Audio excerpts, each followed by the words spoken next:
Welcome to Creating Flow, the podcast where I, Joni Francisco, hope to empower women, helpers, and healers to unblock their energy and unlock their power. We are tackling the tough reality that many in the healing professions often sacrifice their well-being in the pursuit of helping others. Not only do I think this is just plain wrong, it ends up draining their vitality and diminishing their ability to serve. I've experienced this struggle firsthand and emerged with the insights and the strategies to break this cycle. That's why each week we explore practical methods not only to replenish your energy, but to cultivate abundance in your life. You'll gain actionable steps to fill your cup first, ensuring you can overflow with energy and serve others without burning out. Do you still feel tired, unfocused, distracted, overwhelmed? Well, in today's episode, we are going to talk about being in confusion and chaos and how this may be leading to your fatigue. Staying in chaos is an energetic leak, and your energy doesn't know where to focus and therefore is directed many different directions and at many unnecessary things. But before we dive in, if you like what you hear today, then I highly suggest you joining the Abundance and Flow community on School. Not only are there free, awesome AF trainings in there, we are building a community of other helpers and healers ready to have more abundance and flow in their lives. Let's journey together towards freedom in life, health, and business. The link to join is in the show notes, and I hope to see you there. As I asked before, is living in the chaos an energy leak, and is it the reason you are still having fatigue? So what does chaos look like? Chaos looks like not having a plan, not having things organized to make you successful, unable to make decisions, jumping to new plans in every moment, so you're not committing and following through with things, always in a state of busy. You feel overwhelmed, you're forgetting things, and it's hard to prioritize what to do next, and all things just come at you at once. And sometimes this will even look like freeze, right? Or procrastination, because you're just overwhelmed by the amount of choices, but also just the chaos that comes into your mind as you get ready to do something. So why would we be in chaos in the first place, right? One of the laws of the universe is to be not in chaos, right? So an ordered universe. And when we are in chaos, there's something out of alignment. And I almost always look at where is that keeping you safe, or what is it doing for you? And that helps you understand the reason that your subconscious or the busiest part of your school brain keeps coming at you with all the information. And one of the reasons might be to avoid self-responsibility. So to keep your ego safe, if you don't make a decision, if you don't take action, then you can never do anything wrong. So people that are in that state of perfectionism or in proving to other people that they are right may stay in this chaos and confusion in order to avoid just being wrong or doing it wrong. Another reason is other people's feelings. So a lot of times we'll choose to do something in respect to other people's feelings and not our own, and to protect them in some way. And this is so we don't get kicked out of the tribe. This is so that someone won't stop loving us. Those things were very unsafe primally. So now we use them in this new modern world, and it gets to the point where, again, we jump into that chaos in order to not trip over one of these wounds that we have, and in order to remain in the tribe. So we're going to explore a little more on what that really looks like as far as chaos. So one of the things that happens when we're in chaos and confusion is this lack of clarity. And we may have lack of clarity because we haven't given ourselves permission to actually do what we want, or to follow our dreams, or to have what we want.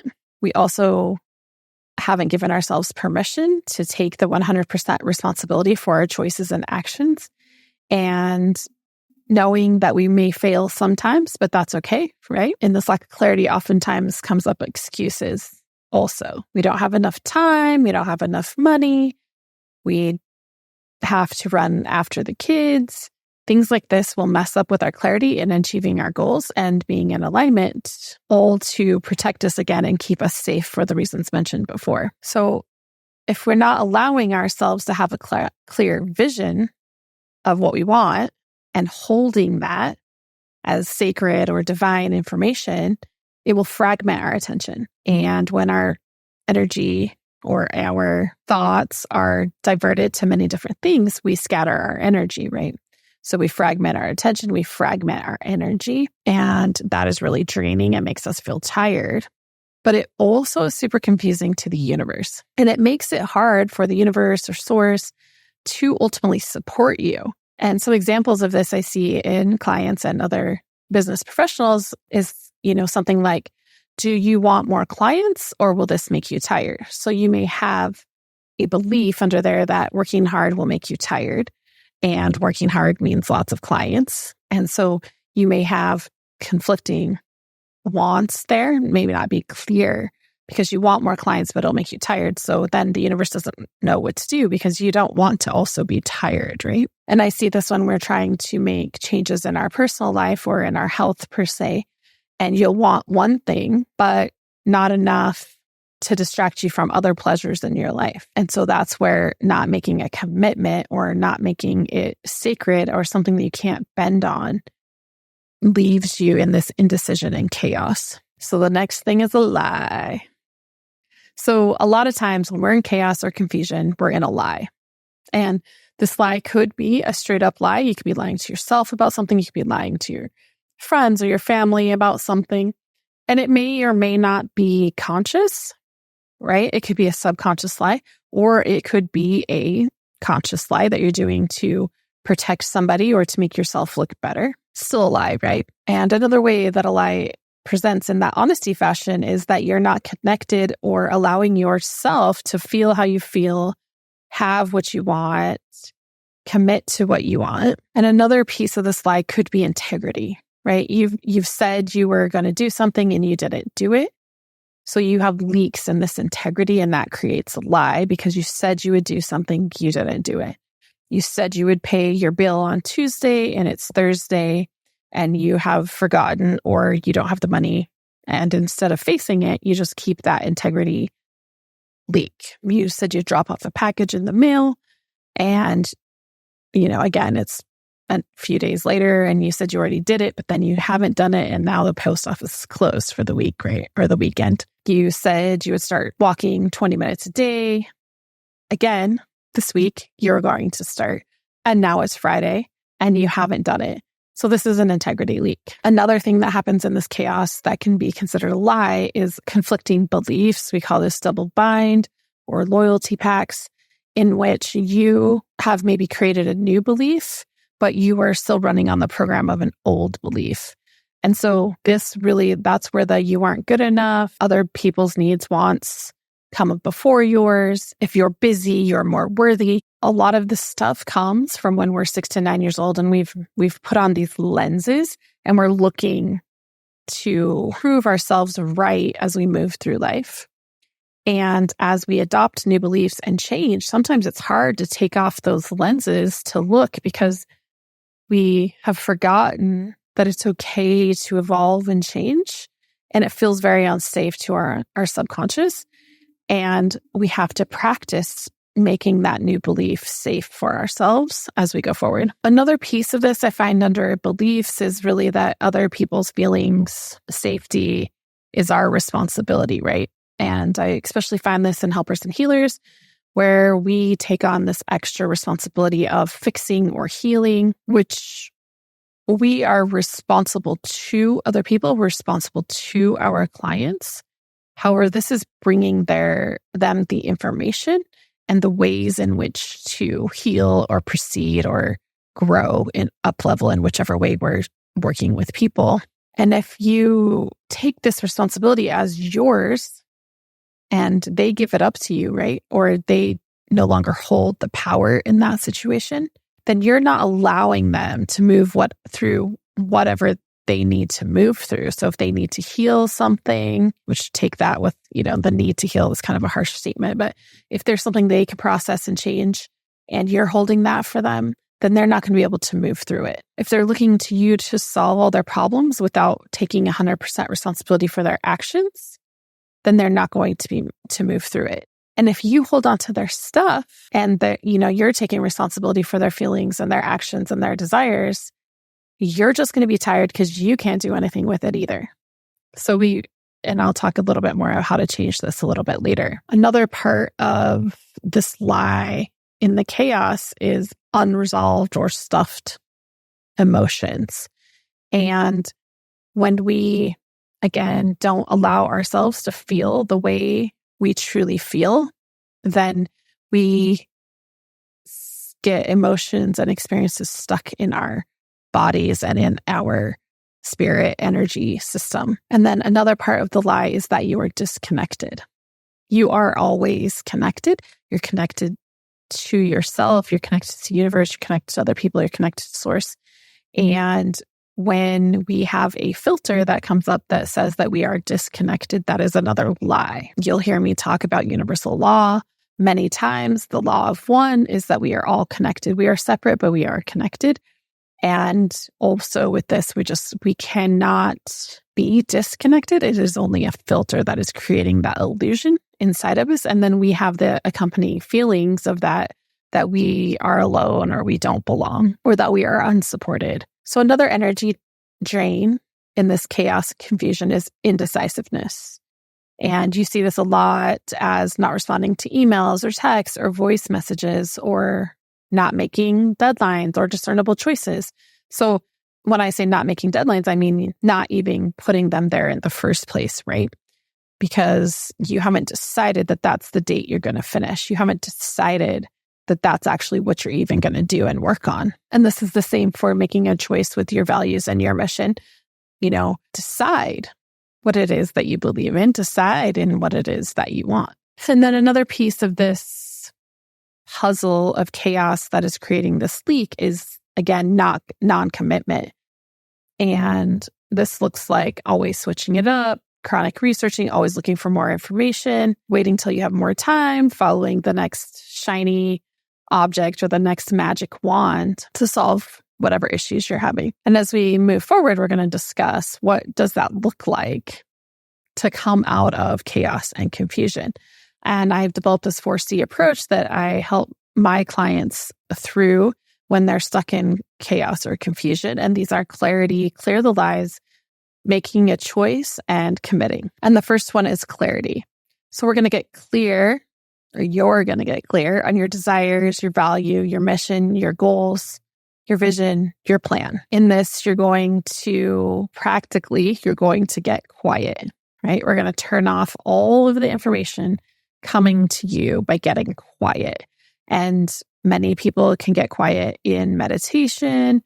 They can use music to just calm the voices, get quiet, go into meditation, and connect with your intuition, connect to your inner higher self, connect to source, connect to this all being abundant energy, and allow yourself permission to feel what it is you truly want, what it is you truly desire, what it is you want to feel, and what is in your best good. And we'll talk about this a little bit later as well, but in this step, it's for you. And I'll talk about why a little bit later. The next idea is to clear the lies.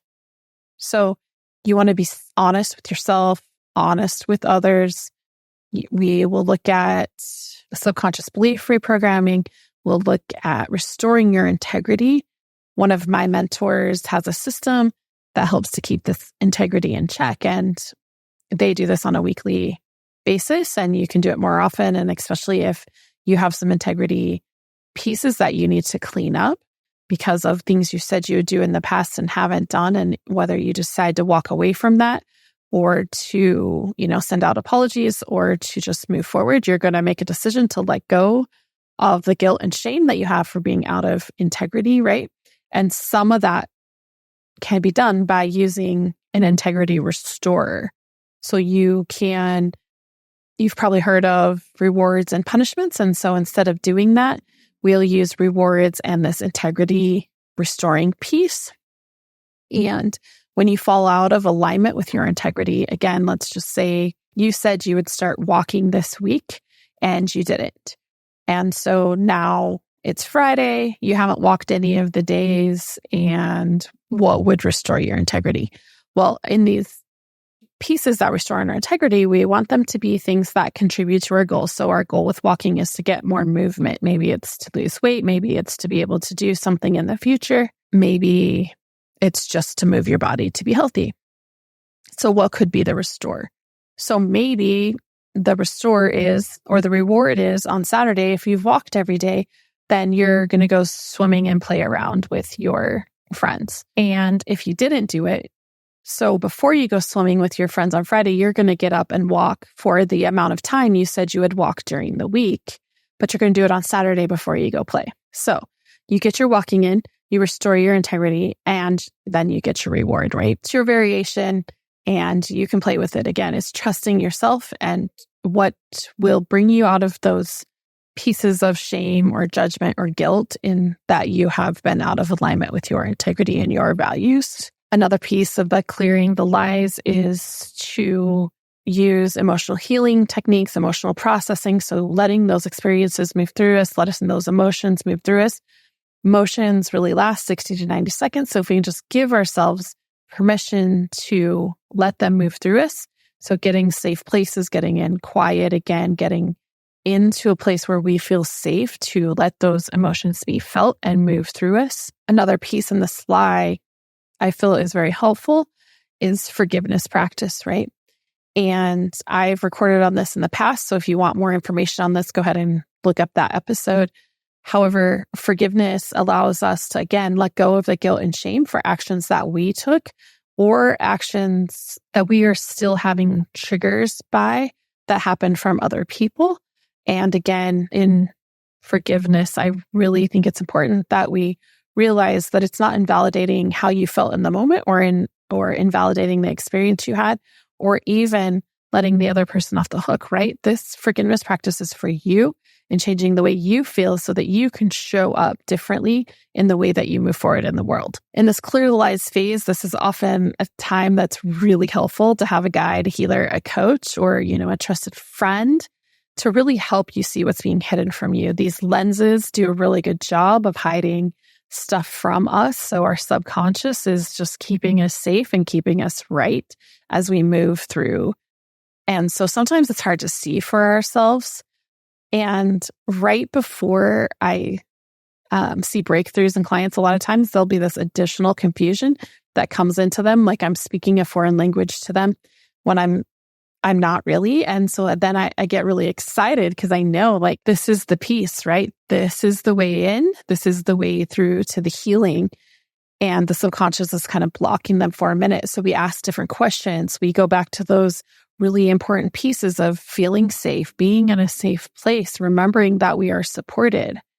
And then as they unravel that a little bit, I'll ask the question again, and they'll be able to answer very clearly, right? Without even a rephrase. Sometimes rephrasing is necessary, and the question has just been asked strangely as it does when we're doing intuitive work, because sometimes it comes in just from a guide or just from a download. And so sometimes we do have to do some translating, but most of the time you just have to work through that safety piece, and then we can ask the question again, and then the person can answer very clearly. For you that have had babies or been witness to that, this is kind of like when you're in labor and you come to that transition piece and you're pretty sure you can't do it anymore and everything starts to shut down and you get overwhelmed and you just want to give up.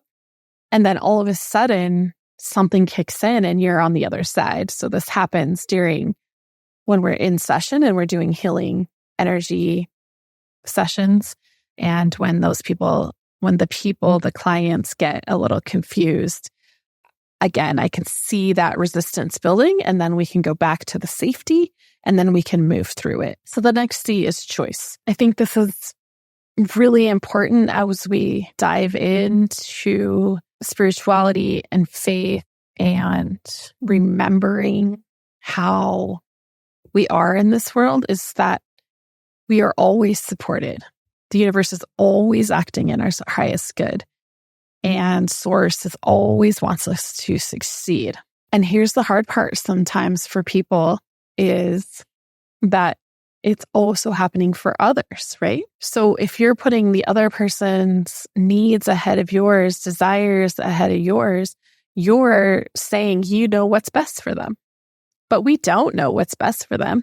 And source, universe, however you want to call that higher energy, is always looking out for them too, right? It's not our job. It's not our responsibility to know what is their highest good. So the only choice is to be in alignment with yourself. Be in alignment with the clarity pieces that you set above. Choose what's in your highest good. Choose what's best for you and rely on and know in your being that those results are the highest good of others too. And I'm working on this. Everybody that's, becoming enlightened or however you want to say it, it's really just growth, right? And remembering the pieces that we've put filters in for safety. And it takes repetition and it takes over and over reminding yourself. And especially I feel like in this society, in this culture, a lot of times, and especially those overgivers and helpers and healers, we're finding worth in helping others. We're putting merit in the accolades that we're getting from other people. And that seems to be even higher if the more selfless you are, the more you give, the higher the pride and the accolades. And it's unnecessary and it's draining. And if you can remember that it's an and universe, source is always wanting your highest good and others, right? Then you can rely on the fact that if you choose you, that other person gets to choose them and that everybody gets to have the result in their highest good. The other part of choice that I feel is really important that we have forgotten is that it is our superpower. And the faster you can make decisions, and you have to carry out that inspired action to completion, right? But the faster that you can make decisions, the more quickly you will be able to heal and level up, depending on what you're working on. There's a piece in here, though. We have to give up that notion that we won't make a mistake, because we will. And we will have outcomes that do not seem successful or in alignment with our goals. But that's okay, because now you made a choice. You did it super quick. You took action. And now you know that's not the choice you want to make next time, right? And so you just be able, as you get quicker at decision making, then you get to move faster and faster at eliminating possibilities. And you just learn that it's not associated with your worth. And this takes practice, right? It doesn't reflect on our worth if we make a bad choice, quote unquote bad, right? It's just a choice. And if we make a choice that doesn't lead us where we're wanting to go, then we know to make a different choice next time. And this, all of these are kind of interconnected, right? Because this may, again, be associated with your worth. And so this is a limiting belief. And that is something that you can clear with different practices, right? Or with the help of a professional. So the last C is commitment. And this is another place I think we struggle when we have made many plans in the past and didn't execute or didn't follow through. And sometimes we have to start so stupid simple that we just can't fail again, right? So this may look like a commitment to walking for 1 minute every day. It may be put your shoes on to walk for 1 minute every day. And when I'm working with clients, I have this exercise that I have them do, and then I have them record what their minimum viable integrity is. So you have your goals, you have your desires, and you have the actions that it takes to bring those into fruition. And the minimum viable integrity is what is the minimum amount that you can do every day and still be in integrity with your goals or with your outcome that you're looking for. And a really helpful piece here is to decide how long you're going to commit to that before reevaluating. So maybe this week you commit to putting on your shoes. Next week you commit to walking 1 minute every day. The next week you know that you're going to amp that up. So it's going to be 2 minutes every day. And then the next week, it's going to be 3 minutes. Maybe you set something for a month because that's how long it would take to know if you're successful. So if we're thinking about something more like a social media campaign, right? It's going to take a little while to get the results and know if it's working. And if you change it every day, you're never going to know if what you're doing is actually making a difference or if it is producing the outcome that you want or will have the success that you're expecting it to. And that's where I find chaos, creeps in is then, oh, it didn't work today, so I'm going to change it tomorrow. But a lot of things take a little more time. So if you can commit to how much time you will spend doing it this way to actually see if you can see a result, right? Instead of changing course so often. This is not to say that if it's a massive fail, you stay in it, right? But it's making a decision to commit and commit what your parameters are about changing your commitment and maybe restoring your integrity and not just allowing all the information to come in and that shiny object syndrome kind of getting you going from thing to thing to thing. So this 4 steps to moving out of chaos will help you restore your energy. So I ask you, are you willing to give it a shot? 4 steps. You can listen to this episode many times, just go back through them. Many of my other episodes give you clear strategies to restoring your energy. And, sometimes it's really clear, like, oh, yep, chaos is my thing. Chaos is the thing I hold on to. And chaos is keeping me from moving forward. So you can try one of these strategies within here, see if that can help move you out of chaos. Sometimes it's really multifaceted, the fatigue. Maybe it's part food sensitivities. Maybe it's part chaos. Maybe it's you're giving up your power to someone else. And that's where a coach can help you move through this faster. So if you're ready for that, you can always reach out. And if you're not ready for a coach, then I invite you to actually take action and explore some of these DIY strategies that I have in my podcast episodes or in my school community. And again, I would invite you to joining that Abundance and Flow community on School. There's lots of free, awesome AF trainings in there. And we're building a community of other helpers ready to have more abundance and looking to journey together to having freedom in life, health, and business. As always, the links are in the show notes, and I hope to see you there. To those of you listening today, I invite you to find your strategies to block your energy leak. And I truly appreciate your listening, and I'm cheering you on as you take action in reclaiming your energy. Much love and light to you. Until next time. So amazing. You've reached the end of another episode of Creating Flow, and I want you to know I appreciate your presence and to remind you knowledge is powerful, but taking action is transformative. I invite you to take the next step to activate your full potential today by scheduling a complimentary 15-minute session with me. A no-obligation chat to identify the messages your body is sending you and how I can not only help you understand these messages, but teach you how to heal your body in order to have an abundance of health and energy in your life and business. Visit the link in the show notes to book a call, and I'll see you next week.